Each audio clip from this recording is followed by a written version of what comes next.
What is going on, guys? Jack here, and today I've got a slightly different video because we're going to be taking a look at this, the Motorsport Manager Announcement trailer. This is a game developed by PlaySport Games. It actually started off as an iOS game and then an Android game that released on kind of handheld platforms.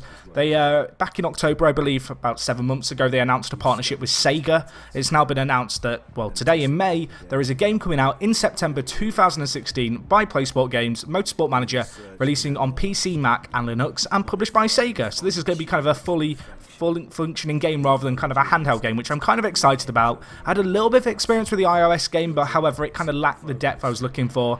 And well, with this being a management game published by Sega, and this channel of mine being all about Football Manager and in the past a little bit of East Side Hockey Manager, I only feel it's natural that I kind of make you aware of this, we take a look at it ourselves, and who knows, maybe it's a game which will kind of follow the development of and may eventually result in a video or two being produced on my channel about it in the future.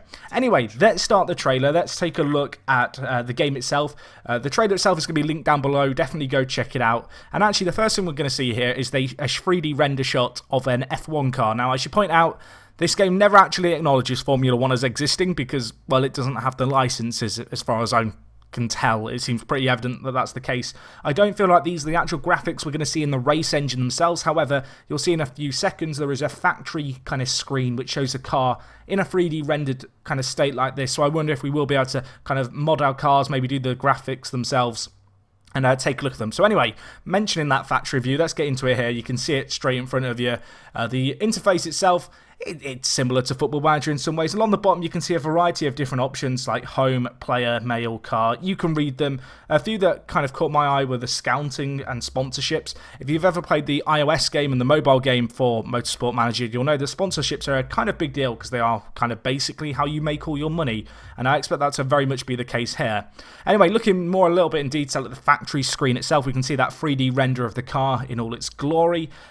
Over on the right, we can see car stats and kind of their comparison to what is considered average on the grid. So from what we can see, we've got acceleration, deceleration.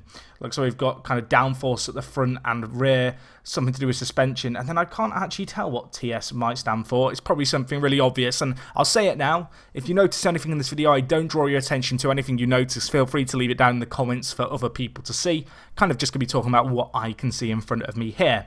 Anyway, we've also got some stuff on suppliers and chassis, although they seem to not give too much away. And along the bottom, we have the option to design parts, fit parts, and improve parts. Now, the icons themselves, the spanner and kind of the compass, you may be familiar with if you've played the iOS game. In the iOS game, there are 3 different kind of areas that you develop, and it allows you to improve your car in various ways. Seems like that's going to be a very kind of similar kind of point here. And yeah, you can see that there's a variety of different options, it seems, in terms of designing parts, fitting them, and then actually improving them once you've already got them. And they all seem to require slightly different skills. Anyway, you can see we're actually on the car overview screen if you look at the bottom, and it seems kind of apparent that you can also go to various tabs for the designing, fitting, and improvement of parts there. Anyway, one other thing, Sochi in the top right, of course, that is the location of the Russian Grand Prix on the Formula 1 circuit. Anyway, the next screen we're going to look at here is our first look at the driver profile screen. Now, if you've ever played Football Manager, this all looks very, very familiar. We have the kind of information about the driver on the left, kind of a star rating of their ability, contract details, which is kind of interesting. Looks like there's various bonuses and race bonuses you give a kind of a driver. In the bottom left, we can see some interesting stats. Morale kind of standard, but poachability definitely an interesting one. Within motorsport, the element of poachability, drivers moving between teams, is fairly common, particularly with the smaller teams. You know, they're very much sometimes treated as farming teams for kind of organisations. I do wonder with this whether there'll be kind of a progression. So I know in the mobile game, you didn't kind of start out suddenly with the fastest cars. I wonder if there's going to be this progression where perhaps you go through various driving tiers, various different cars in order to kind of get to that Formula 1 equivalent, you know, the pinnacle of motorsport in a lot of ways.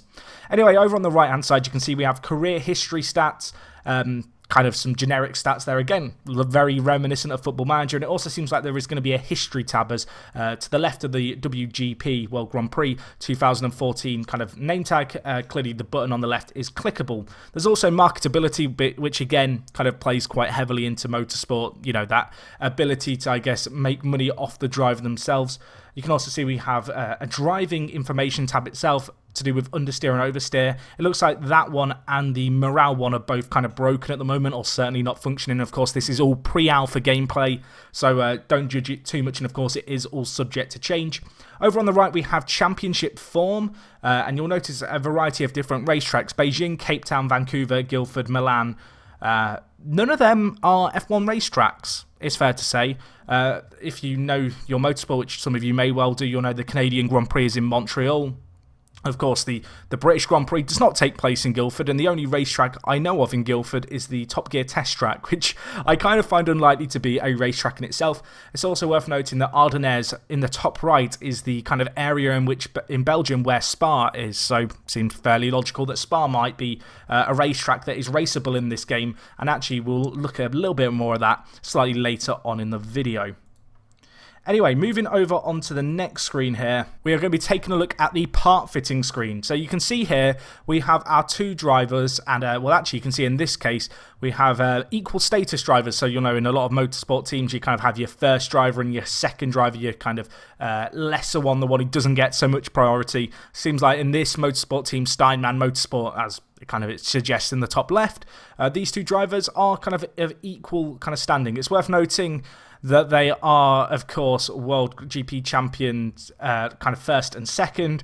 One's British and one's German. The colour kind of, it gives it away a little bit in terms of, well, not only the colour of Harry Chapman's skin, but also the colour of the team itself. This is clearly meant to be Nico Rosberg and Lewis Hamilton. There is no denying that at this point, and well, we'll see a few more examples of that in a second. Anyway, you can see kind of some tuning being done for different drivers' cars. It seems like there's going to be quite a degree of flexibility, so as well as you kind of upgrading your parts, perhaps you can tweak them as you go, perhaps you can balance them out, and through practicing in a number of races, start to work out exactly, you know, which setups are best for which driver. It's worth noting over on the right hand side we have car performance and reliability. It's a polygon. If you played Football Manager, you know what a polygon looks like, and yeah, you can see car 1 outline coming with the blue inner polygon, and car 2 outlined with kind of the odd green colour. And again, you've got those 6 kind of key areas we mentioned earlier, which seem to resemble deceleration, acceleration, downforce at the front, perhaps rear downforce. I want to see TS might be something to do with how, I don't even know, I don't even want to speculate. If you've got any ideas what TS could mean, I think MSC, something to do with suspension, seems fairly logical there. Yeah, I'm not sure what TS could be. It's hard to make out that icon, to be honest. Anyway, again, that's that for that screen. It's worth noting as well, down at the bottom on this screen, you can see on the sponsorships tab, there is like a 1 in a circle. If you don't know, as I mentioned in the iOS game, sponsorships are kind of a big thing for making money. Either way, we go on to the next kind of screen here, and it's the position tracker. And down the left-hand side, we can see a variety of drivers, including, well, Dieter Wechsler and Nilo Sarnain. That is clearly Sebastian Vettel and Raikkonen. Again, it's not really hiding anything, and you've also got Zoe Sharp, who is clearly Vettel, and Shirikov, who is clearly Kvyat. One thing that does excite me about the fact this game is on PC is the hopeful kind of chance that we might get mod support of some kind. So whilst the game might not have the licenses itself, if it has Steam Workshop support, if it has the ability for mods to be used, we'll be able to rename all these races, maybe insert face packs for all the different drivers. That'd be really nice as well. I feel like I also should give a little nod to Jenny North, who is clearly meant to be Jensen Button as well, at the bottom of that screen in the bottom left. There's not too much other stuff going on here. It's worth noting at the top you can see a sponsor objective for the race. You can see the current conditions. You can also see a water on track and rubber on track kind of bar. Obviously that's going to play into the kind of deciding factor of what kind of grip you get on your car, and also what kind of tyres you are going to be wanting to use. Anyway, if we continue moving forward here, you'll see we get a nice little 3D kind of shot of a car on a racetrack, perhaps some kind of starting cinematic at the start of a race. Again, a similar shot here, showing a track that we'll see soon to be known as Cape Town. Anyway, we get our first look at Sochi here. You can tell that by the bit in the bottom centre of the screen. Worth noting, it says it's on lap 2 of 4. I played the mobile game, so I can kind of rest assure you that there are more than 4 laps in Motorsport Manager. And it's also worth knowing that if there was any doubt that this track is Sochi, you can see, I'll just throw up a graphic now. There is an overhead picture of Sochi. Compare it to the picture on the top right. It's the same track with perhaps a few simplifications here and there. Looks like turn kind of 13 through 16 has kind of just been got rid of in favour of just having turn 12. a bit longer. Anyway, you can kind of get an idea for what the race engine might look like from this screen. We've got kind of 2 races highlighted here, Schmidt and Woodford, and you can see some kind of I think that's intermediate tyres. I think that's a fairly logical assumption to make in the kind of circle, and they're at 88%. You've also got Kers. I assume that's what the Thunderbolt probably is, and if it's working or not. And I assume the other one might be fuel, the yellow one. It almost looks like a drop. It's not, the greatest quality. If you watch the trailer yourself, the images kind of flash up fairly quickly. It's difficult to keep track of everything. And, well, you can see kind of the overall layout of the game and how it's going to look. In the bottom right, you've got your second driver. In the bottom left, you've got your first driver. You can see their various splits, how they're timing on different sectors. And, yeah, it seems like there's going to be a lot of information for you to take in. I also think it's worth noting that unlike Football Manager and a bit like I can't remember what the baseball game's called now, Out of the Park, with Motorsport Manager, you make a lot of decisions kind of on the fly. In Football Manager, you don't have that much control over exactly what happens, whereas in Motorsport Manager, certainly in the handheld version, you call your team in for the pits. You make those instantaneous decisions, the ones that really do have a defining factor in a race. Anyway, the next few shots, we get a few cinematic shots before we get a shot here on the kind of level that is identified as Cape Town in the bottom centre. Not too much else in the way of new stuff going on there. We return to Sochi here. We can see a few of the cars, again, really bunched up, but nothing too revolutionary here. We now get some really flashy images of kind of the race engine without any UI. Looks pretty nice. I like this art style. I think it works quite nicely. I feel like the camera moving around, if you've ever played the mobile game, it works really well, just with dots representing the cars. And the game looks really nice. For a pre-alpha game, I'm pretty optimistic with how it looks. Hopefully, though, with like most racing games, we kind of get the engine behind it. The gameplay itself is kind of the core component. Anyway, the next screen we have here is a look at the headquarters, which seems to be kind of your base of operations, how you can upgrade it. You have all different kinds of areas. Looks like you have different options when it comes to different performance buildings and staff buildings and team branding buildings that can be made. And yeah, it seems pretty interesting. You've got stuff like Helipad Factory. You can see the different variety of things. One thing that kind of stands out for me is the scouting facility. Would be quite interesting if you can maybe go to other races and kind of another kind of racing circuits and just look at how different drivers are performing, perhaps to snap up the best during prospects. I know in the mobile game, they players just kind of, or the races just kind of appear for you. That's probably how it's going to work here. This is obviously the first iteration of this game, so as long as they get the core basics right, which they certainly did with the mobile game, I'm really excited for the potential of this game. I definitely think it could be a fun one. But no, nice little look at the headquarters screen. It seems like there's going to be a load of different detail. You can see there seem to be different levels of the buildings, and down at the bottom it says maximum level reached. For all of these, again, you can see at the top right, it says Ardennes is the upcoming track. And, well, it's kind of apparent that a lot of these screens were taken all at the same time for the use in this trailer.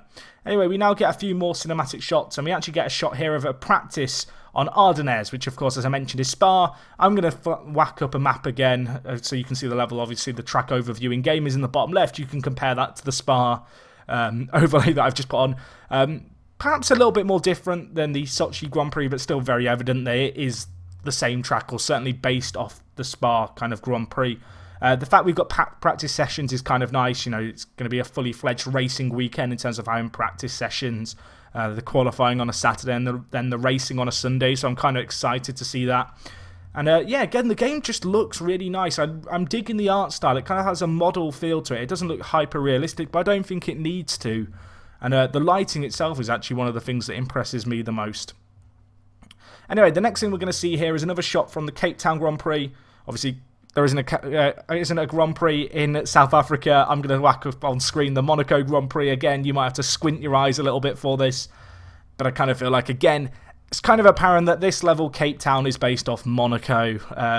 Yeah, you can see the similarities. Interestingly enough, with both the Sochi and Spa tracks, the start kind of point is the exact same as it is in real life. On this one, it's a little bit different. I don't know if that's just to do with the way it works, the fact that one of the longest straights on the kind of Monaco Grand Prix circuit isn't actually the start kind of area. So perhaps that's just something that they're working on. Of course, that could all still change. It's also worth noting that in the bottom right of this screen, there is a few different engine modes being accessed, as well as a strategy. So it seems like you're going to be able to pre-plan kind of how you're going to approach the race itself. And definitely worth noting that down in the bottom center of this screen, it says lap 1 of 27. So I mentioned earlier there was that Sochi screen where it said lap 1 of 4. Don't worry, we are going to get fully fledged races, so that's something definitely worth keeping an eye out on. And yeah, definitely something to be excited about. I also think it's worth noting you've got the weather updates in the top center. And yeah, it seems like there's going to be a few different options here in terms of how you approach races and such. And to be honest, I feel like if you enjoy your motorsports, this is definitely going to be a game for you. But even if you don't, and you just kind of enjoy Football Manager, this could still be very fun. Anyway, we have a quick barrage of screens that kind of get flashed in front of our eyes to wrap up this trailer, but I definitely think they're worth noting. We have here the practice report. You can see a kind of an overall feedback from your chief engineer. You can also see that there is a chief mechanic for each of your drivers, which is kind of cool. And along the bottom left, you can see a few other kind of areas. It's worth noting that in the bottom right, it says continue. So that makes you think that this is kind of a screen that you'll see at the end of a practice session that has a load of different stuff to do with tyre history. As you can see, track conditions, the standings, you know, how you're comparing to other kind of racers. And yeah, we have some kind of interesting stats. It seems like at the bottom we've got like knowledge and bonuses. So I do wonder if, for example, if you use soft tyres for an extended period in the practice session, in the race session, if you use soft tyres as well, you kind of get a bonus. It seems like, well, you can see here there's a 5% bonus at each one of these marks. And well, in this case here, the intermediate bar is filled up to the 5% mark. So I assume that means that if there was perhaps meant to be rain or intermediate tyres had to be used, that well, you'd see a bonus as a result of using them. But anyway, lots of information that you kind of pull away from these screens. These end ones certainly got flashed up very, very quickly, so you could have easily missed a lot of this stuff. Anyway, the next thing we have here is a weather overview. Not going to spend too long looking at this, but from what we saw in this trailer, there was a lot of kind of dry weather. Just to put your mind at ease, there is going to be rain. It's actually worth noting that on the practice screen, which I showed earlier, I didn't mention it, but there is actually rain on the lens of the camera, which is kind of nice. And you can also see in the background of this kind of screen here, this weather screen, is quite clearly the Cape Town kind of level going on, which I kind of like the overall aesthetic, the idea of having the racetrack in the background. You can also see that there's a kind of a graph view in the bottom left, which is kind of interesting, as well as the track conditions, which you can check. And yeah, you can actually see as well on the, in terms of water on track, the intermediate tyres are obviously recommended at a certain point. And then you've also got kind of a critical threshold. So one obviously key thing in motorsport racing is getting your tyres right, and it seems like that's very much going to be the case in this game here. Anyway, guys, with that, we are at the end of this trailer. Quite a long one. Wanted to break down everything in a lot of detail. If I missed anything, as I said earlier, please let me know. If you've watched until this point, smash the like button. Let me know what your initial impressions are of Motorsport Manager down in the comments below. Of course, if you've not seen the original trailer, definitely go check out that. If you've enjoyed this video, you know, smash a like. As I said in the comments, let me know anything I missed. If this is the first video you're watching here on my channel, subscribe. Let me know if you'd like to see more of these kind of videos for Motorsport Manager when the game is closer to coming out. And other than that, it is me, Jack. Thank you for watching, as I already said, and I will talk to you guys in a bit. I'm out.